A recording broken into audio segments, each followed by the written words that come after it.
question, one of the reasons for the congestion pricing plan was because of our rather foul air and other environmental concerns. I'd like you to talk to about some things that you'd like to see done in the form of greening our city and green businesses as well.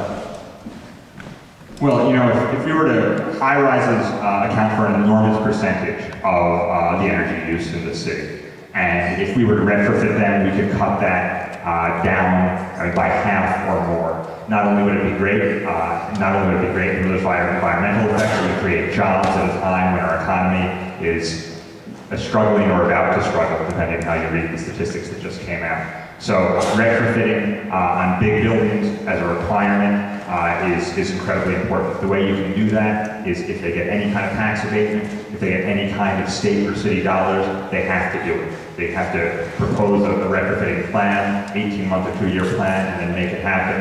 And if not, the fines are so big that we can do it for them. So retrofitting big buildings is incredibly important.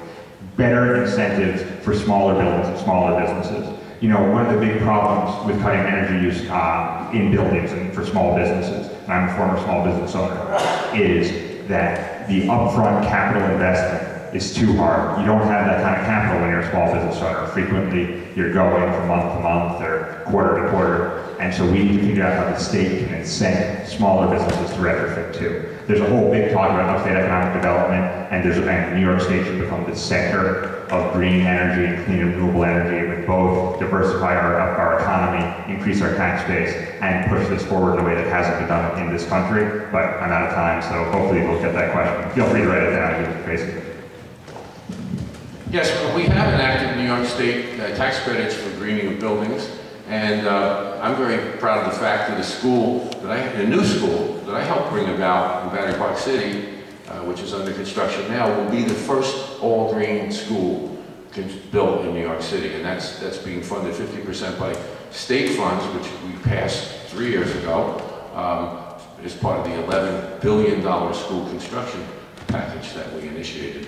So when you talk about large buildings, there are tax credits, and I think we need other incentives and penalties to get greening done. But I think we can't ignore smaller structures. You know, in a funny way, and it's counterintuitive when I tell my upstate colleagues this, when they say, well, you know, cities, big urban areas are much more energy efficient, much more environmentally friendly than are your suburban and upstate infrastructure and lifestyle. And that's the reality, because a large building heats a whole lot of families relatively inexpensively compared to some houses in some of the suburbs with wind blowing on all 4 sides. So I think we, on a statewide basis, we have to green the whole state by coming up with a program that encourages green development, not just in the city, not just in high rises, but throughout the state. Thank you. Okay, thank you. Now the next